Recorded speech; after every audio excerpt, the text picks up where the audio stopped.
बिस्मिल्लाहिर्रहमानिर्रहीम। अस्सलाम वालेकुम। अपने नए व्लॉग में आपको खुशामदीद कहता हूँ। अहम खबर ये है कि अपोजिशन की सफ़ों में जो खिलबली मची है, अब उसमें ज़रा पोजीशनें वाज़ेह हो रही हैं। अभी जब ये मैं वीडियो रिकॉर्ड कर रहा हूँ तो अपोजिशन का एक इजलास मौलाना फजलुर रहमान की रिहाइश गाह पर ख़त्म हुआ है, और इस इजलास की अहम बात ये थी कि इस्लामाबाद में मौजूद होने के बावजूद बिलावल भुट्टो और आसिफ जरदारी ने इस इजलास में शिरकत नहीं की। हालांकि ये मुत्तहदा अपोजिशन का इजलास था और इसमें मौलाना फजलुर रहमान के अलावा शहबाज शरीफ साहब, महमूद अचकज़ई और दीगर जो इस अपोजिशन अलाइंस के लीडरान हैं वो सारे मौजूद थे।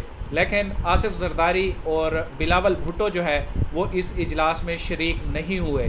क्या आने वाले दिनों में हमें वो वाली पोजीशन फिर से वाज़ेह होती हुई नज़र आएगी जो कि एक दफ़ा पीडीएम का जब शिराज़ा बिखरा था, पीपल्स पार्टी अपने रास्ते पर थी और बाकी सारी जमातें जो कि ख़ास तौर पर नून लीग और JUI अलाइंस जो है ये अलग हो चुका था। अब वही पोजीशनें एक दफ़ा फिर से हमें देखने को मिल रही हैं। गो के इस इजलास में पीपल्स पार्टी का एक डेलीगेशन शरीक हुआ है, लेकिन फिर भी ये सवाल उठता है कि अगर इस्लामाबाद में बिलावल भुट्टो और आसिफ जरदारी मौजूद थे तो वो इस इजलास में क्यों शरीक नहीं हुए। और इससे बढ़कर एक और बात कि जो पिछले कुछ दिनों से पहले तो ये मिन्नतें तरले कर रहे थे कि इदारे अपनी पोजीशन वाज़े करें, ख़ास तौर पर नेशनल सिक्योरिटी कमेटी की मीटिंग के जो मिनट्स हैं जिसका जो है हवाला वज़ीर आज़म इमरान खान देते हैं कि उस कमेटी ने इस धमकी आमेज़ लेटर का मरासले का जो है तस्दीक की है और उसके बाद एक इलामिया भी जारी हुआ। तो अपोजिशन चाहती है कि उस पर इदारे वजाहत दें। अब इदारों से इनको जो है कोई जवाब नहीं मिल रहा। अभी भी जब ये इजलास ख़त्म हुआ है तो मौलाना फजलुर रहमान ने सिर्फ मौलाना फजलुर रहमान ने मीडिया टॉक की है और वो सहाफ़ियों के सवालों के जवाब भी नहीं दे रहे। वो सवालों का जवाब दिए बगैर वापस रवाना हो गए हैं। और अपनी इस प्रेस कॉन्फ्रेंस में उन्होंने दो बड़े मुतालबात किए हैं। एक तो ये आप इसको कह लें कि सुप्रीम कोर्ट को मुसलसल प्रेशराइज़ कर रहे हैं जितने भी इस अपोजिशन अलाइंस के रहनुमा हैं, कि ऐसे लग रहा है कि वो सुप्रीम कोर्ट को न्यूट्रल नहीं रहने देना चाहते। वो चाहते हैं कि सिर्फ उनकी मर्ज़ी का फ़ैसला आए। इसलिए सिर्फ पहला दिन तो इनका बड़ा स्मूथ था कि जब ये तहरीक अदम एतमाद मुस्तरद हुई तो पहले दिन ये बड़े आराम से इस चीज़ पर खुश थे कि सुप्रीम कोर्ट ने आज खुद नोटिस ले लिया है। लेकिन जब दूसरे दिन भी समाअत मुलतवी हुई तो फिर इनकी परेशानी बढ़ गई और फिर इन्होंने इदारों से भी वजाहतें मांगना शुरू कर दी और यहाँ पर सुप्रीम कोर्ट के हवाले से भी अपनी स्टेटमेंट्स देना शुरू हो गए। और आज भी ये जब अपोजिशन का इजलास अभी ख़त्म हुआ है और उसके बाद जो मौलाना फजलुर रहमान ने चीदा इजलास में डिस्कस होने वाले पॉइंट्स जो है वो मीडिया के सामने रखें, आवाम के सामने रखें, उसमें मेन चीज़ उनकी यही थी कि जो डिप्टी स्पीकर की रूलिंग है इसको कलअदम करार दिया जाना चाहिए। और दूसरा, एक बार फिर से उन्होंने इदारों को कहा, नेशनल सिक्योरिटी कमेटी की मीटिंग के अरकान से कहा कि वो अपनी पोजीशन वाज़े करें।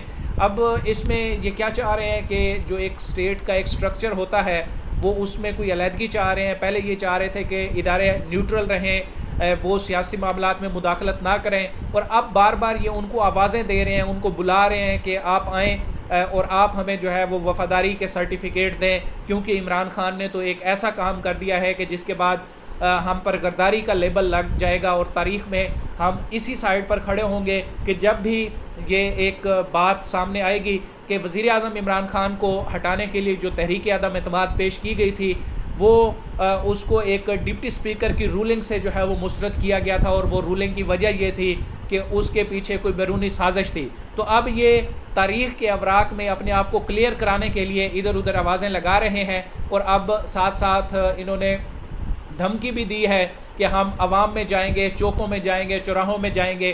पहले भी मौलाना साहब इसका जिक्र कर चुके हैं, लेकिन अब ये जुमा को जो है वो योम तशक्कुर, योम निजात और साथ साथ योम तहफ़्फ़ुज़ आइन मनाना चाहते हैं।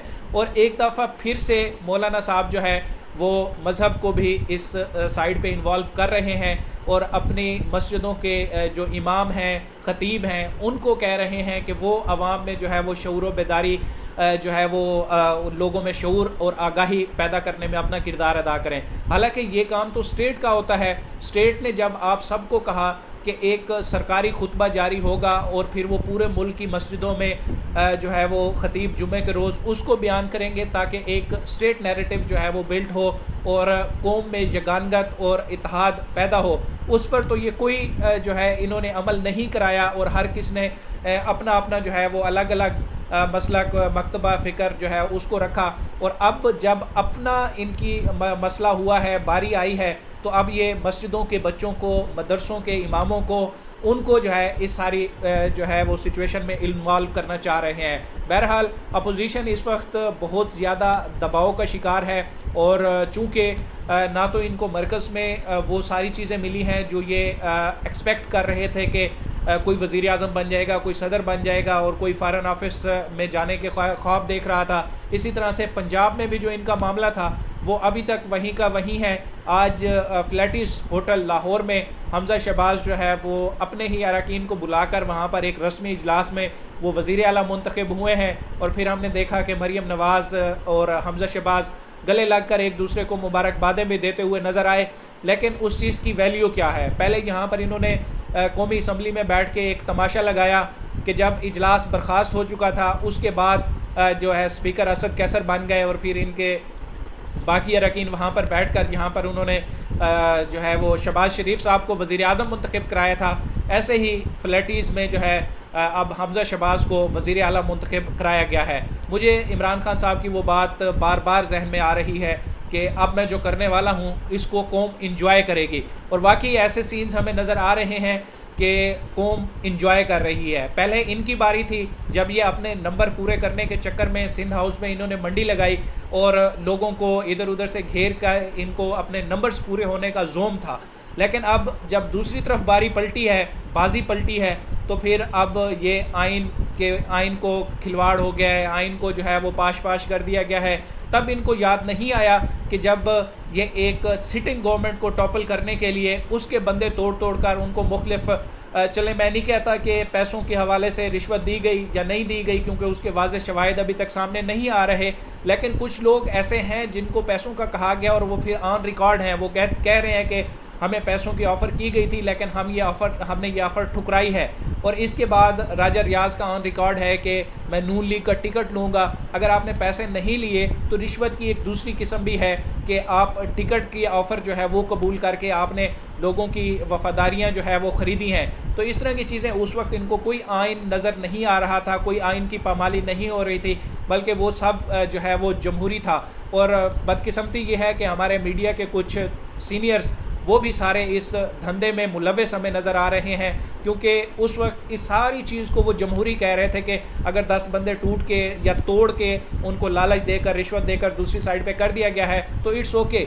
अब डिप्टी स्पीकर की जो रूलिंग है उस पर जो है वो तमाम इस चीज़ पे जो है वो बोल रहे हैं कि ये गैर आइनी काम हो गया है, ये जमहूरियत के ख़िलाफ़ कोई साजिश हो गई है। जमहूरियत के ख़िलाफ़ साजिश तो तब थी जब सिंध हाउस में जो है वो एक मुंतखब हुकूमत को गिराने के लिए वहाँ पर उनके बंदे तोड़ तोड़ के वहाँ पर लाए जा रहे थे।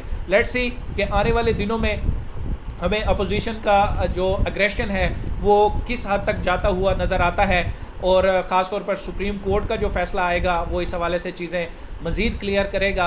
अभी तवक्को ये है कि 1 या 2 दिन के अंदर या कमिंग वीक में मंडे तक जो है शायद इस चीज़ में कोई क्लियर हो जाए कि ऊँट किस करवट बैठता है। सुप्रीम कोर्ट का बेंच जो है 5 रुकनी, शायद वो कोई शॉर्ट ऑर्डर सुना दे और इसके बाद जो है मामलात आगे बढ़ें। जो भी अपडेट्स होंगी आपके सामने रखेंगे। अब तक के लिए इतना ही, मुझे दीजिए इजाज़त। अल्लाह हाफ़िज़।